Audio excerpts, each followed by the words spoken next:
Guardians of the Galaxy was nominated for a Visual Effects Award, did not win at the Academy Awards, but it was still very outstanding visual effects.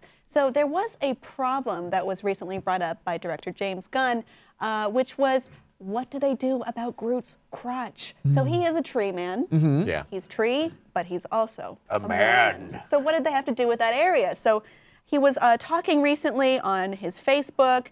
He says, some interesting tidbits here. It makes me remember how all the early Groot designs made him look so old, whereas I always saw Groot as a teenager. What it doesn't mention was how incredibly difficult it was to work with the crotch area. Either a piece of bark looked too cheesy and fig leaf-like, or a root was in just the wrong place and it looked like an ingrown penis. There were more iterations of Groot's crotch than any other part of his body. For Rocket, it was his mouth and feet. Uh-huh. So that is the problem. Like, I'm glad that do you we give him like a bark Speedo? Do we give him a little lumpy lump? Little bulge. I mean, it's taking it a little too far for censorship, because you have something like where you have Superman and you abundantly see his crotch there, but it's kind of like Ken dolled. And you could kind of do that. I think they kind of did that with Groot's crotch. And it's weird to me too, because it continues to showcase the fascination we have with imaginary characters' reproductive organs. Yep. There was a joke in there, and it was a comic, and I just killed it. Oh, okay. Yeah, it's dead. This is great. I thought you were going to go with like There was no Morning bit. Wood and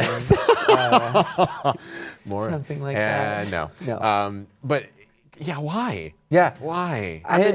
It's kids, and a lot of kids like it, but why? I mean, there's a lot of merch given to kids, Sure. and you can't give them like a mushroom or something if you're doing that. That's weird. That's messed up. But this was something they had considered when they were making Groot. The visual effects artist supervisor said, what people have in their mind when they see other human bodies are pectoral, shoulder blades, back muscles, butt cheeks, but looking at Groot, you see a little bit of yourself. And early on, they had made him, they cut out the pelvic region altogether, so it was a torso like a with trunk. legs, which seems a little silly. Yeah. But this is all silly. Like, well, what do we do about his tree junk? Yeah, I had a friend that I was talking to that works with Disney animation, and it came up with Frozen, because Elsa has that slit up her dress, and his like single job as an animator was to make sure that the dress flap didn't come open too much to reveal the non-animated like anatomy that was there for Elsa. Like it was such a non-problem, but it was something that you really had to be aware of. Something that you have to do. It does become something. Well, I mean, I even saw in concept art for the characters in Dragon Age Inquisition very recently.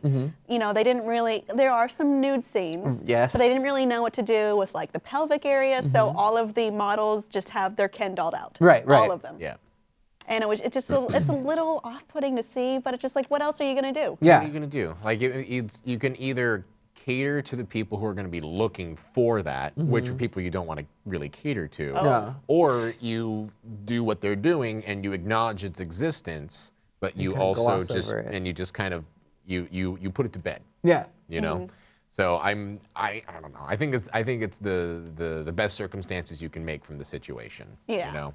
And I commend them for spending the time in order to be aware of it and to get it right, because obviously it's the devil's in the details, and that's one of the reasons why the movie's so good, is because people spend time on stuff. Well, we remember that tidbit that a lot of Groot is based on James Gunn's dog, and you know, even though he's shaped like a human being, you feel that. You feel that softness and that and the loyalty. friendly loyalty. Yes. Yeah. So it's all really interesting what goes into making a character, including the crotch.